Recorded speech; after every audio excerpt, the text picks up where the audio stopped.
Welcome back to the All-Star Dad Podcast. You're here with your hosts, Rob Challenger and Travis Green. Billy's out today, but we got an awesome guest here. We got Ricky CRUZ. Welcome to the show. the one and lonely. The one and lonely. Say it like I tell my wife.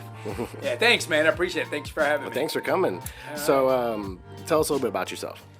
Oh, well, my name is, thank you, Ricky CRUZ. I own a mechanic shop in Pearland. I've been in business since 1996. We work on, we're a general automotive repair shop, which we do also some, a little bit of classic car Nice. restoring and repair.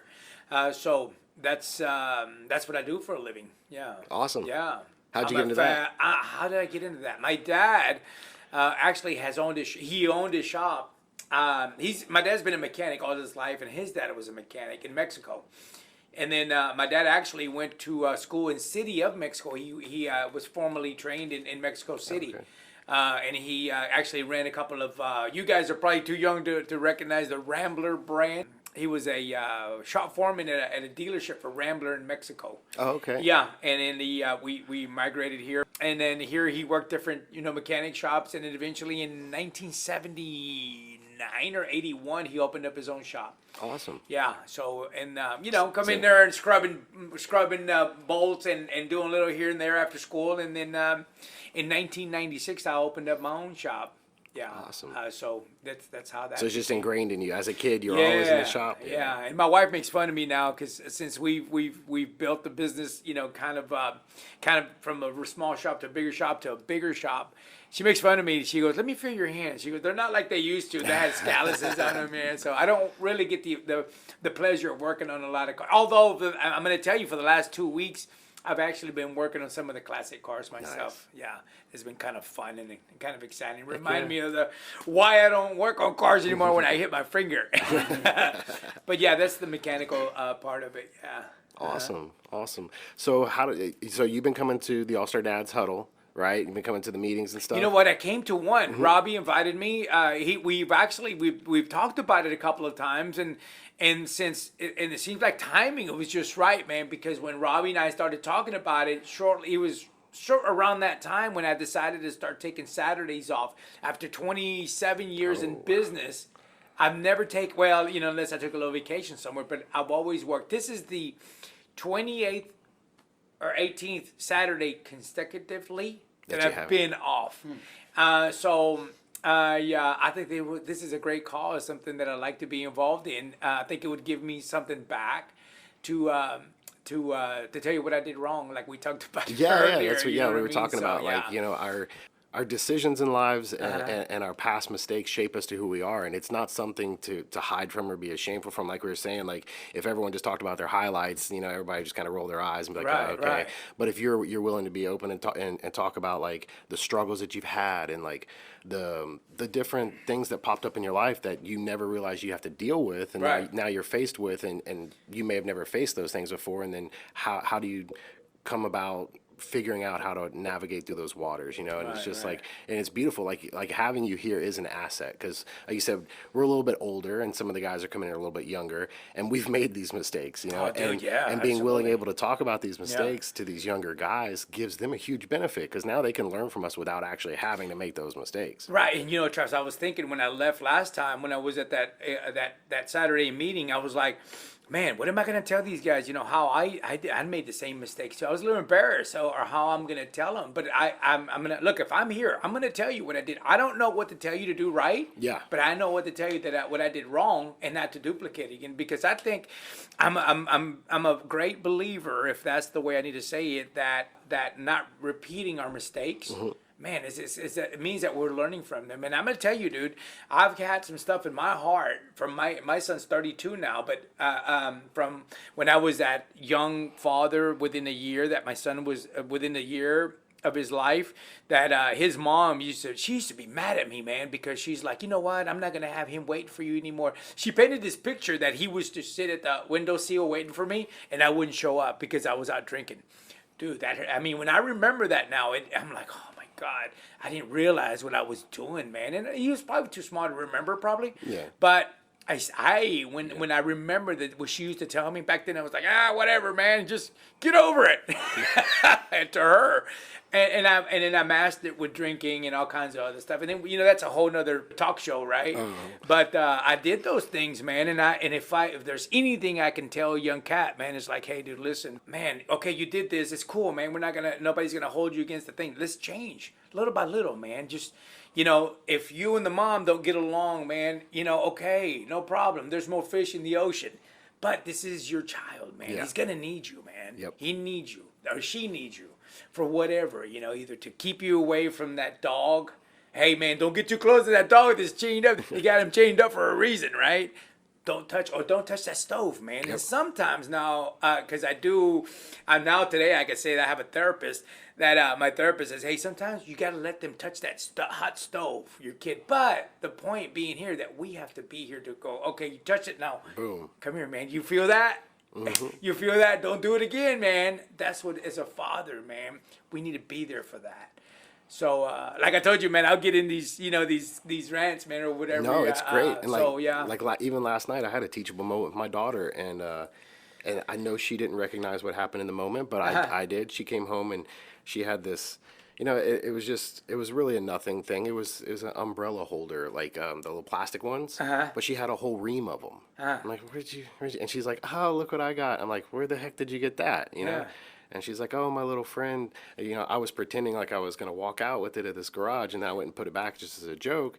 And her little friend grabbed it, and next thing you know, they're in the car, and she comes running up to the car, and she's like, look, I took this for you. Yeah. And so she comes in like laughing about it. I'm like, well, do you realize that your friend just stole that from this parking garage? Bingo. And she's like, I'm like, yeah. And I'm like, and now you have it. She's like, yeah, but she's the one that took it. I'm like, but you have the stolen property. Right. I'm like, do you realize that like you're just as culpable as her? And I could see the switch flip, and all the expression drop. They're thinking. Yeah. She's like, oh wow. And it's like a $2 thing, but to me, I was like, look, I'm a cop, so like this, like if someone would have caught y'all, or if you would have been, like you would have been just as in trouble as her, because now you have it and you knew it was stolen because it's not hers. And so it was just like, it was a very teachable moment, and like I could tell it affected her. And I was like, this is one of those things, like I got to come at you as a dad and as a cop, like let you know this is wrong. And I was thinking, and if you make light of it and you like, oh, it's good that you did that, well, then that friend may later on take something else. Those are the lessons, like you can't just be like pass over those moments, because like that's key. Because in fatherhood, like if you're not there and you're not teaching them these things, like that little $2 bag, stuff a bag or whatever, next time it may be a candy bar, and the next time it may be, hey, I took this watch from the store. The next time it may be you're riding around in a car. Well, dude, it starts at home. You know how all these places they're talking about, it starts at home, man. Yeah, sometimes we're a product of our environment. I think that's what they call it, right? But even then, around in the back barrios, in the ghetto and all that, you have parents who are like, no, man, you're not gonna do this, bro. You're not, boom, kick them in the butt or whatever. You can't do that, right? The chancla, boom, upside the head, and but everything starts at home, and who needs to be at home?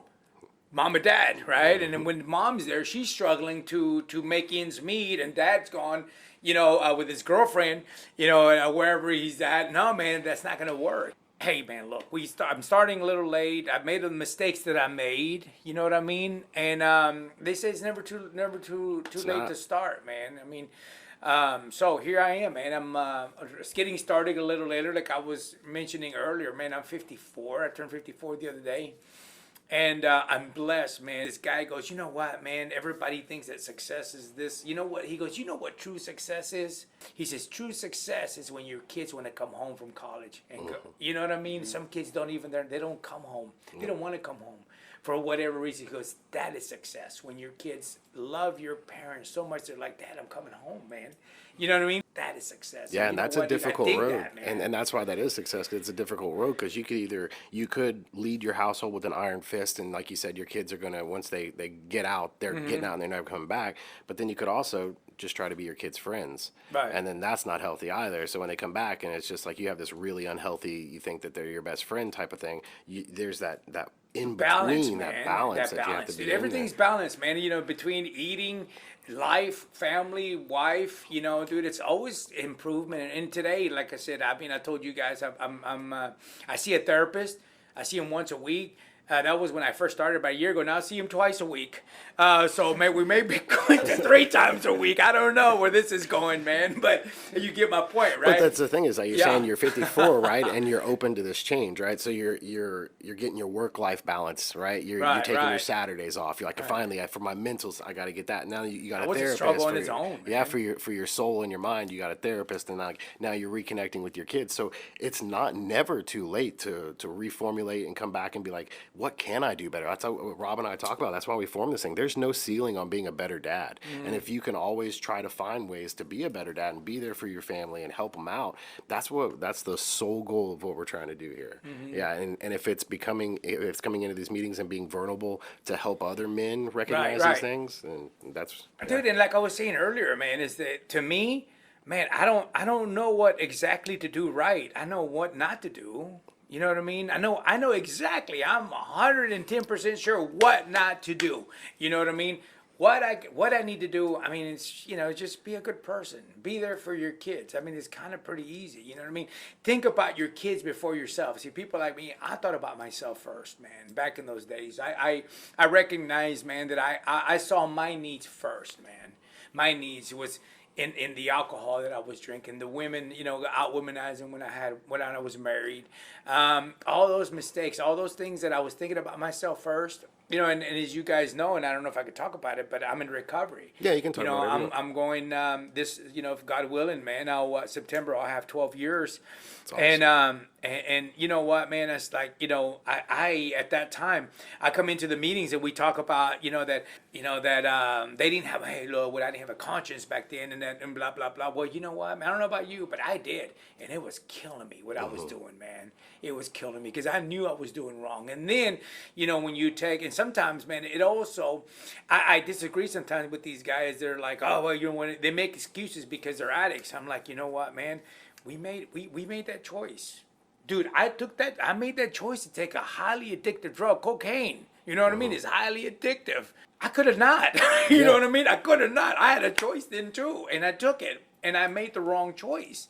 And then so what's the result when you take a highly addictive drug?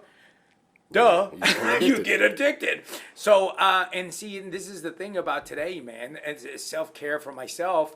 All of these things that I'm doing, positive things I feel like I'm doing in my life to self-improve myself in my business, in my marriage, and in therapy is to better myself so I could better serve today, man. It's about serving others, bro. It's what it's always been, man. We were talking, I think, a little bit before we started recording about being intentional. Mm-hmm. And our kids are always learning from us, right? We're always teaching them something, whether we're teaching them the right thing to do, or maybe they're watching us and saying, I'm not going to do things that way. But it sounds like you've become a lot more intentional with what you're doing in your life. And the outcome is you're seeing what's important. You've seen, hey, my relationships with my kids are important. I'm going to be intentional about that. And it seems like you've put those things in place for those areas that are a priority or important to make sure that you're giving them the proper attention. Thank you for saying, Robbie. Man, I appreciate that, and I am. But I'm going to tell you something else, dude. Slowing down and doing things differently this time and really paying attention to what's important has really allowed me also to really slow down and listen to my kids. We can learn a lot from our kids, dude. Kids are young, dude. They're pure, man. Mm-hmm. I mean, they don't know a lot of hate, and they don't know about this, that, and the other. I learned this with Ricky, my youngest. Dude, I get amazed sometimes when I'm talking to her and she's like, hey, Dad, you might want to, you might not want to do this. You might not want to tell your employee, because I'm like, I'm going to, she hears me barking about whatever. And she goes, Dad, you might not want to tell him that. I'm like, why not? She was, because Dad, she just goes into this thing. And I'm like, where the heck she get this from, man? I was like, that's a great idea. Just, and I'm like, wow. How'd you get so smart, man? A lot of times, and I see people like have conversation with their kids, you'd be surprised, man, how a young mind, man, sometimes would have a great idea. That's really cool. So, I mean, I've learned a lot from Ricky, by not just because I'm like, you're my daughter. How could you know what? Yeah, kids bring a completely different perspective, and some like even God says that you should love like a child, right? You should love God like a child, like just and so there's a lot there that this knowledge that these kids have.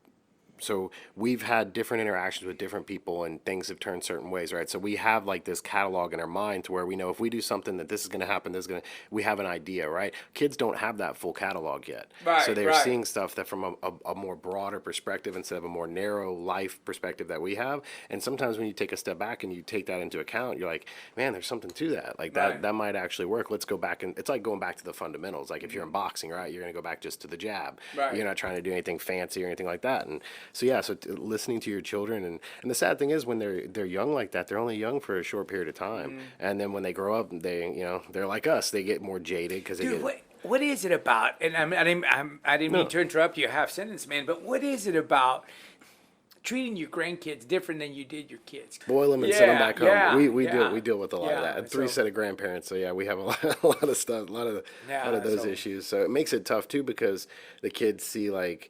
And it's kind of like being separate households, right? If you're separated, dad does the fun stuff because we only have him one weekend, so he takes us go-karting and paintballing, and then mom has the rest of the time, and she has to make sure we get to school and get clothes. So you'll see like division in families like that too, whether it's grandparents or whether it's split households. And like we as dads, if we aren't present in the household, we still, even if you can't stand the baby mama anymore, right. You still have to fundamentally work together to let your kids know that it's still one parenting unit, even though we're split up. Like if mom says this isn't good for you, and I can look at it and objectively say, yeah, that's not good for you, we're going to agree, unless it's something wild. But and to not just be that dad that takes them out and only does fun stuff with them, to help out that relationship so the kids don't build that animosity. You don't want kids fighting over like, oh, well, dad's going to get me a pony, what are you getting me for Christmas? Like you don't, like as men, we need to take the responsibility if we're not in the household to know that the mom still needs support because she has those kids the majority of the time, because that's how the court system's usually set up. So we've talked about this before, like the men are very rarely get the children. So Well, dude, and I'm going to tell you something that I learned. Like I said, I learned later on. I was 42 when I went into recovery, 43, I think. My sponsor passed away when we were together for 3 years, and I didn't get another. I've been riding without a sponsor for, I guess, 8 years now. I remember him saying, hey, listen, man, before, because I got divorced. My wife divorced me while I was locked up.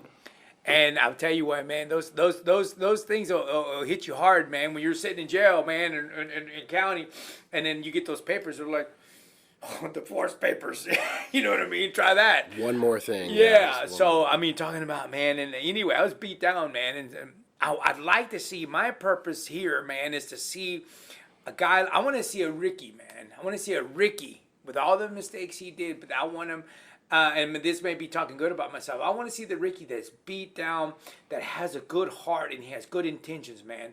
And that somebody we can guide and go, listen, dude, you're a good guy. You're a good dude. You're not evil. But there's some people that all they need is a chance, man. Yeah. All they need is a chance and somebody to believe in you and go, look, dude, you got what it takes, man. Do it, man. Yeah, and that's why we're starting this peer-to-peer, this mentor group for that reason, for young dads or even young men that don't even have children that have never had a male influence in their life, a positive one. Yeah, right. And you said earlier something that I think is strong, is that, hey, listen, man, there's no one. Once you have a baby, man, it's not about you and baby mama and the baby. It's look, it doesn't work out with this girl, man, that'll suck, okay? But listen, dude, you have a commitment now. Bigger picture. You have a commitment. Yep. And you need to understand this, man, because there's another piece of you walking out, out there with you in him. Yeah. And man, I'm gonna tell you what, don't make the same mistakes that I almost made. Can you imagine, dude? If I couldn't bear to imagine somebody else raised my kid, dude. You know what I mean? That I see another father grabbing his hand, taking him to the zoo, or scolding him, put him a little whoop on his butt. You know what I'm saying? And I'm going, what am I gonna do? Dude, it all came from me, man. Yeah. I could have avoided that, and if somebody could avoid it, man, that would be wonderful, and it'd be a great thing, again, like I was saying, I was telling about my sponsor. I think one of the reasons that I ended up with Lisa, my wife, is because he said, when I started to recover, dude, I was like, all right, man, I'm free. I can go date, man. I go, hey, there's all kinds of fish in the ocean, right? So I was going to be a shark. You know what I mean? I was like, man, I was on the hunt. But my sponsor's like, listen, man. He says, it's not about that, bro. He says, look. He says, Rick, here's the mistake we made. And my dad never took the time to tell me this, man. Why? Not because he was a bad dad, dude. He was working hard. We come from nothing. You know what I mean? So my dad had to work extra hard. And by the time he got home, dude, he was tired, man. He went to sleep, went to get up early and go again. But Eugene, my sponsor, God rest his soul, man, he's like, look, Rick, here's the mistake, man. He said, we as men, we'll get into a relationship. We'll have sex. Mm-hmm. We'll have sex with a girl. We don't know nothing about her. We don't know if we can even stand her having a conversation with her. But we'll, that thing that we have inside her, that little. Yeah. And then you have sex, and then here's a baby. Now all of a sudden you had a baby with somebody you don't even know, can't even stand, and she probably can't stand you either. Yeah. Getting to find somebody, man, and really get to know them before we have, that next step, which is sex. And that's what men should be taught these days. Society tells us go out and be promiscuous, right? Go out and get as many women as you can. Yeah. And now with even women, bring your body count up. Who cares? Whatever. YOLO. You only live once.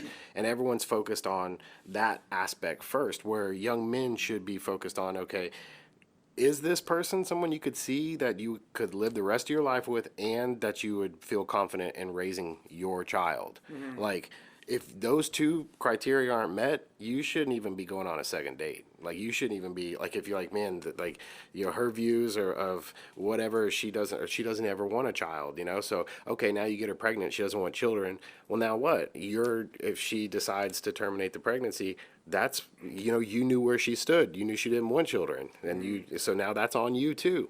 So it's just like, these are things that men should look at prior to thinking just, how can I get her in bed? But it's so hard, like back in the 50s and 60s, that's where it was, right? You court someone for months before you even, and that's with chaperones around. And now it's just like, hey, boom, ting, swipe left. I'm going to meet you in 20 minutes. Yeah. I don't even know who you are. We're going to get it on. Then I'll never see you again. So let me ask you something, Travis. What is there anything out there? Because look, dude, here's the deal. Boys at a certain age, I mean, their hormones, man. They're hormones. Is it the hormones? Yeah. Dude, they're just like testosterone, hormones, all that, and it's just like a lion. Young cubs, young lions.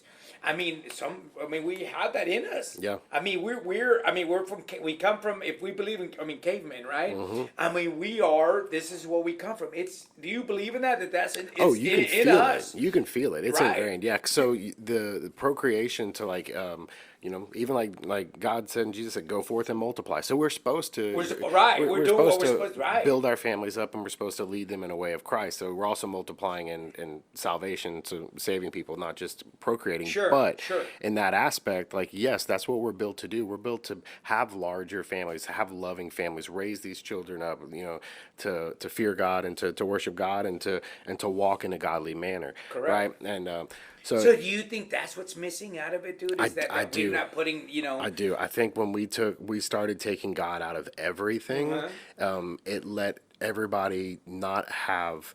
It's almost like saying you can do whatever you want with no repercussions. So if you take God out, say God is the repercussion, because God's telling you everything that you shouldn't do or everything you do. This is what's going to lead you down this path. If you take all that away, then there's no repercussions. I can do whatever I want, and whatever happens, no big deal. So it's kind of like for instance, California, right? If you steal anything from California that's under $900, they won't even arrest you, right? If you steal anything in California, you can get away with it. Yes. So, no, I'm joking. So basically, they're having all these people now go into these Walgreens and stuff, load up baskets, and walk right out because there's no repercussion, right? You do that in Texas, you're going to jail for shoplifting. Right. There's a repercussion. So you don't see people loading up stuff and pushing it out. You have those boundaries. That's what we're talking about with our study this month, these boundaries.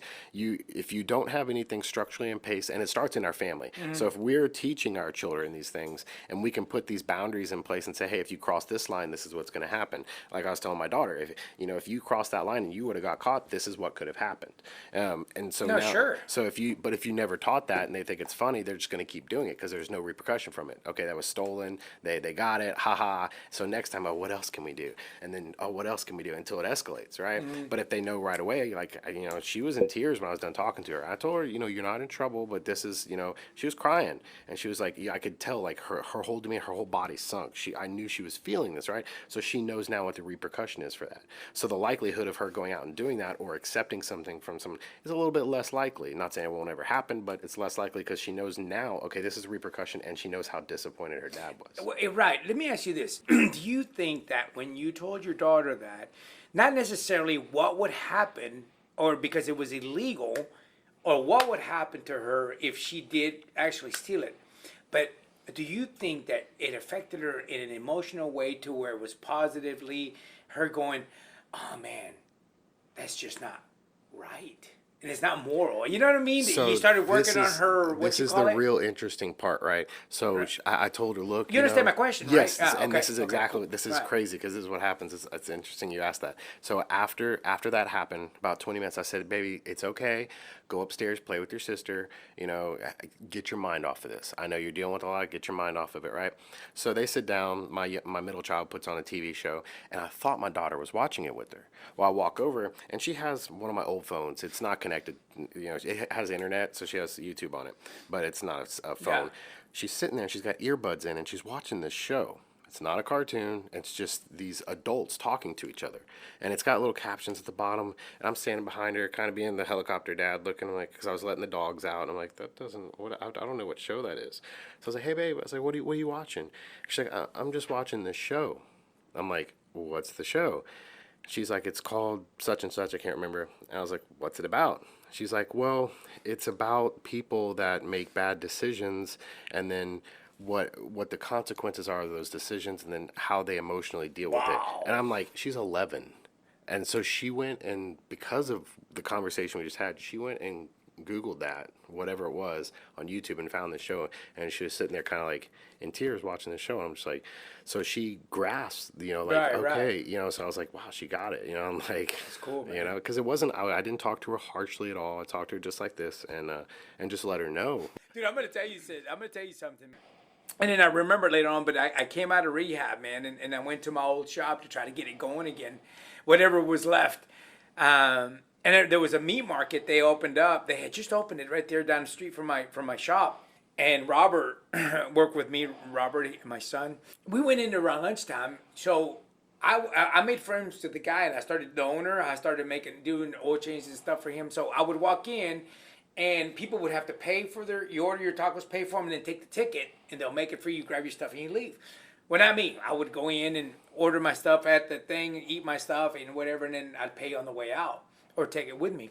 So Robert and I go in, and we go in, and we order our stuff, our tacos, and then we go to pay, and we leave, and Robert's like, hey, Dad, why didn't you just tell him you only had like two or three of them? You know what I mean? They wouldn't have shortchange him. Right. Yeah. And it's something that my sponsor has said, look, Rick, one of the things, man, he goes, we got to start living our life like God is watching us, man. You know what I mean? Just picture this eye in the sky, man, that's just following you around, watching everything you're doing, man.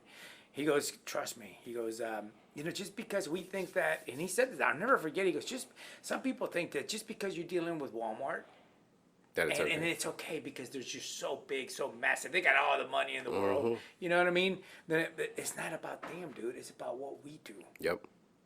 How we react, as minimum or as small as the thing may be, what it does to us inside, and our actions are is what the mix of us. If I don't know if I said that right. Yeah, you understand definitely. What I'm saying?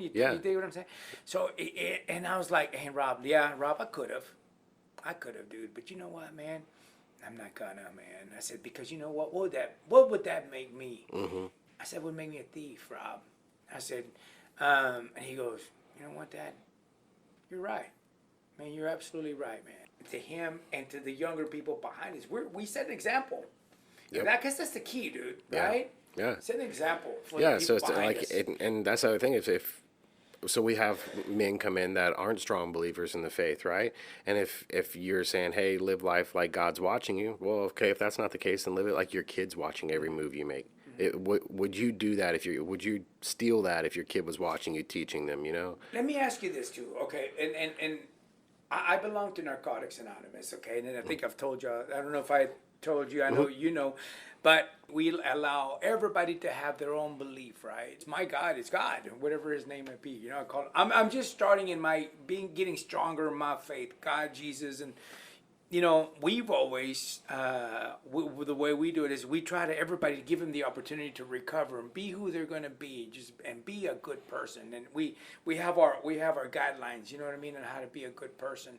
And we don't. I mean, we don't push any faith on anybody because we want everybody to have the opportunity to recover. Yeah. At their own pace, at their own beliefs and stuff like that. Yeah, you don't just want the Christians to recover. You want everyone to. You want everybody to have that chance, and we get that. Yeah, you know what I mean. And I think I think it's very important. Because there is some people that have come into our group that was like, how can God allow this to happen to they lost something, and I can't relate to that because I mean I lost my dad, but my dad was a smoker, and he for whatever reason, I lost him at that time, and I moved on. I've accepted it. And now I'm going to tell you though, with my part, recovering and accepting, God as my Savior and Jesus Christ as my Savior, knowing that my dad's gone. Now this is me, okay?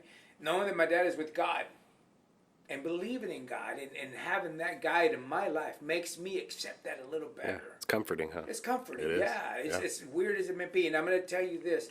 And I know I've talked a lot. I'm sorry. I said I wasn't going to talk a lot, but I was. When we had my dad up in the middle of the rosary at the church, his church, and his coffin is there, man, and it was over and everything, and they closed the thing, and we get in the car, and my son is in the passenger seat, my two daughters in the back, and we're going to go eat somewhere at a restaurant, meet the rest of their family and friends. And I cracked a joke. I don't remember what joke it was, man. I cracked the joke, and I was like, you know what I mean, Robert? And Robert, he goes, oh, yeah, Dad. And then I was like, I'm cruising again. We're going towards the restaurant. And Robert goes, hey, Dad. I was like, yeah, what's up, Rob? He goes, Dad, I'm glad to see that you're taking Grandpa's. Death, so, yeah. Okay, okay. Dude, for a moment, I was like, I'm a bad son, man. I'm supposed to be tore apart, man. I'm supposed to be on the ground and, just not as Christians. Apart. So it's like, what would you say to, like, when people... Like, I was thinking about this the other day. It was the weirdest thing. So I was listening to this guy talk, and they gave my dad 2 years. My dad passed away 2 years to the date with his cancer. It'll be 14 years on St. Patrick's Day this year. Dude, it's funny. Keep going. I'm going to tell you something. Yeah. So, but to me, like, at the time, I didn't walk in faith, right? I wasn't a Christian, so it was extremely hard. Like, my dad was young, I was like, this isn't right. He's just retired. He's, and he's been in the hospital the whole time he's retired. They're taking it from my mom. I was blaming God, right? I was mad, and I was thinking, man, he had a date 2 years. That was like, it was like a death sentence. He knew when he was, and I was just thinking, like, now that my faith is as strong as it is, and I believe what I believe, and wholeheartedly, I was like, man, if someone came to me and told me, hey, you got 2 years to live, that's not punching my ticket for my death date. That's telling me I got 2 years. I want to meet God. Like, I know the exact date that I'm going to go meet God. Like, I'm fine with that. Like, and yeah, I'll do everything I can to get everything right here, and I'm going to take those 2 years and spread the gospel to every breath I have to make sure that I did enough on this earth to make God happy. But to me, it's no longer like, oh, it's a death sentence. I only have 2 years. Like, no, in 2 years, I'm going to go meet God. Like, it's a complete change of mindset when you have that comfortability of faith and you really have belief that Jesus died for our sins and that we have a path to salvation because of that. It's a complete game changer. And you'll see when like that, like, you had peace when your father passed. I didn't have faith. I didn't get out of bed for 2 weeks. My dad was my best friend. I felt like my whole world ended. Right. And now I'm like, my dad was a Christian. My dad was going to church. My dad was seeking God, even up to the last date. And like, I know where my dad is, and now it's like, I'm gonna get to see my dad Isn't that again. comforting, dude? Yeah. And that doesn't it feel awesome? It's And amazing. Yeah, it is. And I felt at the time when Robert said that, dude, right there in that moment, I was like, man, I felt real, because I still wasn't, and I'm still not that strong, dude, in my faith. I'm working on it. You know what I mean? Because it makes me, when I do have that sense of whatever, I feel good. But at that moment, I was like, oh man. And then I went on to a day and all this, and I remember meeting all the folks. There's a lot of people there, and that was in the back of my mind what Robert said. And Robert meant it with all the wonderful heart, and it's going, Dad, I'm glad to see that you're doing all right, man. You know what I mean? We ain't worried about you relapsing and all that kind of. And but later on, I lost my dad, and then 3 months later, I lost my sponsor. And then I started to think back a year or two after that. I was like, you know what, man? Eugene told me, because I told Eugene everything, man. I would tell him everything that was going on in my life. I said, dude, I'm a bad saint. I said, why you say that, man? And I told him, he says, man, Rick, all this work that we've been doing, and now you're really taking, Jesus and God as your guide. It's basically a template, man. Don't do this, man. Don't do the other. Live as God would live. Yep. What would He do? Your senses are awakening up, man. Yeah. And you just didn't know it. Yep. See, it's like the Karate Kid, man. It's wax on, wax off, dude. But you get the results at the end. See, you're doing the work, You're man. putting I in was the like, work, dude. and then, yeah. I was like, and then, man, I was like, is that why, man? Is that why? And dude, I put my dad in a different place in my heart, man. But I had this comfort. Something made me feel good, man. And and It's I think the difference in belief. That, it really is. And like, that's how you can know a Christian that has really had a heart change. And it's sad, because the true way to know is how do they deal with death? And if you see them just completely fall apart and start questioning, it's the hardest. It's the hardest. And that's where you'll see, or even like a terminal illness of a child. How do you stay positive, and how do you say, hey, God, I trust you in this, and even if it doesn't turn out the way it is, that I know you're calling my son or my daughter home, and I'm going to see him again. How do you do that? Like, I'm wondering it's tough. if that's those books like the Book of Job, how God tests people like that, dude. You know what I mean? This Job. Well, it wasn't God man. that tested him. It was Satan. Oh no, did. you're right. Satan Was testing. Yeah, that's the only time in the Bible. Hey, this guy did read the book, Robert. Why didn't you tell me, man? I can't be schooling him on the Bible. That's the actually only time in the Bible that Satan and God right. actually have a Don't kill conversation. him. He said you can't kill him. Right. And so Satan said, because that's what God said. How do you like Job? Like he's like, well, he's great because you gave him everything. Right. And he's like, okay, you can't kill him, but you can do whatever you want. So Satan went and he burned down all his stores, all of his grain, all of his barns, killed all of his kids. Gave him leprosy. Right? Yeah, Right. And all of the people of faith that were walking with him were swearing that he must have slighted God in some way, but he never gave up his faith. He did ask why. He questioned God, but he never gave up his faith. So Dude, that story's awesome. Dude. it's amazing. We've talked. There's been a little bit of an overlying or underlying theme here in example about knowing that you're setting an example, whether it's right or wrong. Right. And there's been some talk about consequences or boundaries, and we've talked a little bit about that, and it makes me want to plug the group a little bit, because the self-work that we're doing here, we started the year off with core values. Yeah. And we started thinking about, well, Robert, that would make us a crook. That's a core value that me and my household are not going to be identified as. Right. And so just a plug for the group and the work that we're doing with each other is, doing that groundwork to say, hey, let's establish our core values. Let's go talk to our family about it. Let's talk to our friends about it. Let's make sure that we're aware of what our identity is.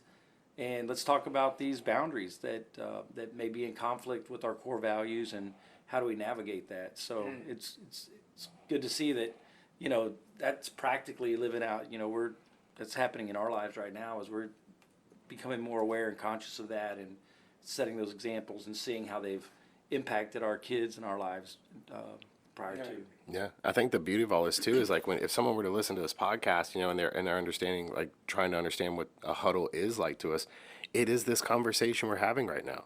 We're being open. You're freely talking about past mistakes and stuff you've learned from, and how you've navigated those things. And this is this is the Huddle. We're just doing it on a podcast. Like, but, and just imagine 9 men in here, all equally willing to share all their struggles and all their achievements and what they're going through, and coming together and just working as a team to build each other up. And then all we want to do is multiply that and multiply that and multiply that until we have a community here that's focused on having men go in the right direction. And I mean, the fact that you're willing to come in and to help us out and to willing to be mentorship, do the mentorship and stuff, is just, it's unbelievable to us. Because when we started out, like, we joked, we thought it was going to be an echo chamber. We thought me, Billy, and Rob are going to be sitting in a room staring at each other. And how are we going to get these guys to come forward and want to spread the message and want to be vulnerable and want to talk about their struggles? And we've just had like an outpour of guys like, yeah, this needs to be done. And we're not afraid. We're not going to be the ones that sit back and say it needs to be done. We're going to be the ones that step up. And you're one of those guys, man. And we're super thankful for you. Thank you for inviting me, man. I appreciate it. Trust me, man. I'm getting something out of it, man. I feel a little selfish because I am going to get something. I am getting something out of it, you know. And that's what we talked about too. Like, it's not really even a true mentorship. Yeah. We're just walking together in life and just learning from each other. That's the beauty of it. Like, we're not like underneath the wing of somebody and they're going to tell us how to do the right things. Like you said, we're just going to talk about what not to do. Like, hey, don't screw up. Like, I screwed up. Check this out. Try it this way. And we can all grow from this. And I think we're all definitely going to benefit. Absolutely. Mm-hmm. I think that was probably a pivotal point in the group, is when we realized that we're not here to fix anybody. We're here to work on ourselves. Exactly. And that's what's attractive, is to say, hey, there's somebody that I respect, and I see this in every one of you guys. There's somebody I respect. They're going through stuff, you know, they're dealing with life, and this is how they do it. You know, I mean, it's a great group to be a part of in that way. Yeah, I think that's awesome. And, you know, I'm going to tell you, dude, I sometimes, man, you know, me, I deal with, I'm very insecure, man. I deal with insecurities, man. You know, I'm losing my hair. You know, I'm getting older. You know, I'm not the same guy I used to be, man. And you know, I have self-esteem issues, man. You know, sometimes that's not a bad thing, though. Yeah. To not be, we're just growing. No, right. Yeah. And, you know, I have trust issues.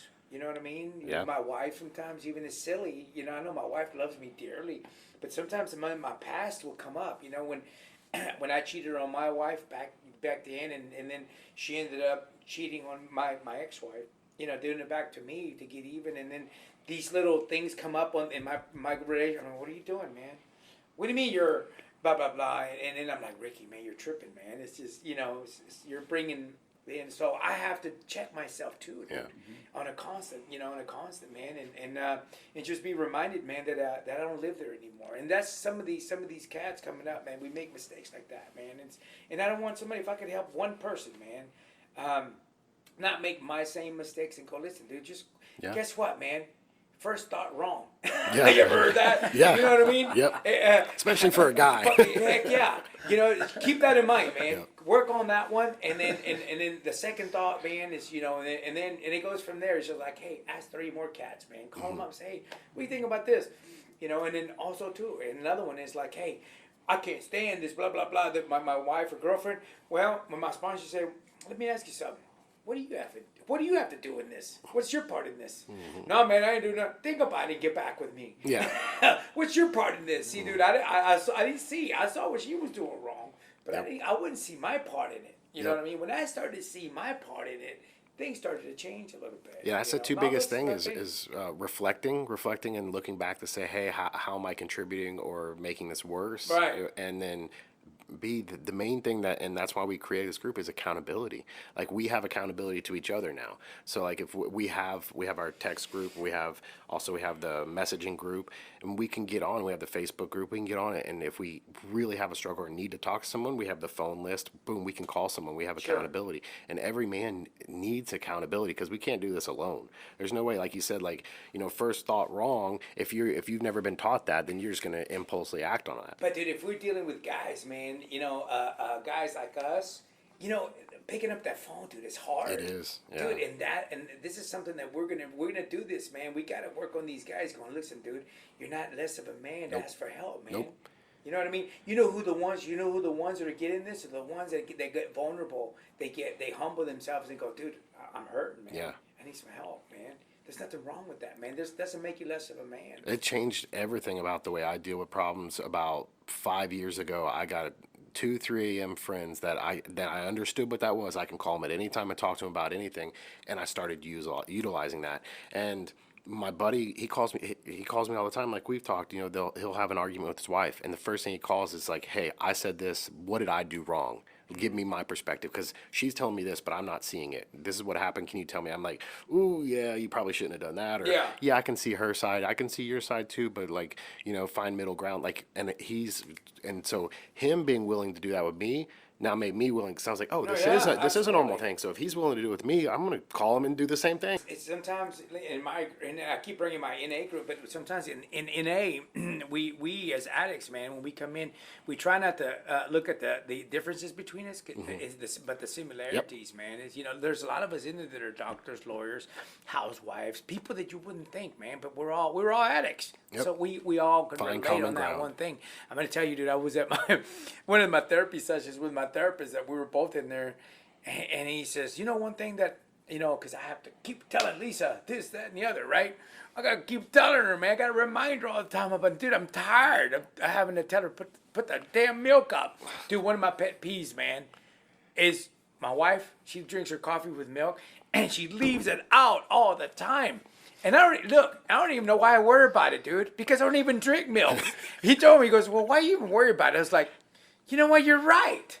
I let her drink spoiled milk the next day. I don't give it. So, dude, I leave the milk. You know what I do, man? You know, it's simple. Yeah, just put it up. It's simple. Just put it up. But like this. She leaves it here. I turn around, open the refrigerator, grab it, and put it in there. Yep. The next day, do it again. Doesn't cost me nothing, man. Yeah, instead, I want to complain about it and make an argument out of my wife, right? We could have a good day. More headaches, yep. But instead, I was talking crap about the milk.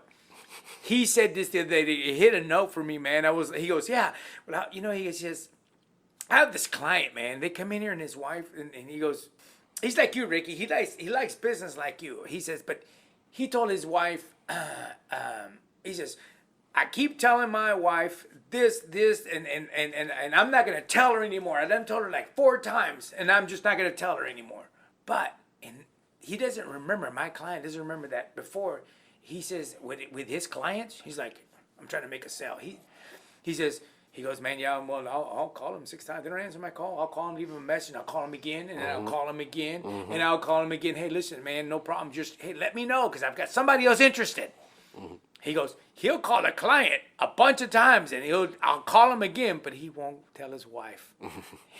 He goes, dude, use that same thing with your wife, man. I mean, do you understand the thing that I'm trying to say? Yeah. He goes, he'll remind his clients as many times as it takes to get income in, but he won't remind his wife. What if she just can't remember? You know what I mean? No, that goes back to the boundaries what we're talking about, like where you're willing to put grace, right? So like I was we were talking last week in our podcast that hypothetically I may have a supervisor at work that we just do not get along, right? Well, if he crossed a boundary and my wife crossed the same exact boundary in the same exact way, how would I deal with that? Would I deal with it the same way? Would I show my wife more grace? But since I already don't like this guy and we don't get along, would I deal with this more harshly? Like, to be able to have those boundaries and that balance, like you're saying, balance is everything. So if you can balance out, hey, if I'm open and willingness to constantly reach out to my clients, how come I can't have that same open willingness to constantly remind my wife? Maybe she's just having trouble remembering for whatever reason to do that. To give the same amount of grace across the board to the same amount of especially our wives. Yes. Yeah. Girlfriend. They give us plenty of grace. They give us Yeah. So yeah, it's good. It's a good train of thought. So yeah, I think this was a good one. Thanks for coming, man. I really do appreciate it. I know it's probably short notice, but we just we'd like to thank you. I live my life on short notice. There you go. Yeah, spontaneous. Yeah, I'm a spontaneous combustion. What do you call that? Mechanic. Yeah. So we do have a men's conference coming up, so I won't be at the Saturday meeting, but hopefully I'll learn a bunch of stuff I can bring back and throw into the huddle and talk to y'all the next month. I'm super excited about it, so we really do appreciate you coming. And thanks for having me, man. You want to plug your shop? Anything you want to say before we leave? Maybe next time. Okay, yeah, okay. We'd love to have you back on. We can talk deeply about whatever you want to. This is fun, man. Awesome, yeah. Well, actually, Huddle's coming up next week. So Saturday, 10 to noon, we're going to meet at Anchor Point at 103 Davis Road, 10 to noon. That's the first Saturday of March. I believe that's the 4th. Yeah, good stuff. Thanks, Ricky, man. Thank you so much. Absolutely. Yeah. Yes, bye.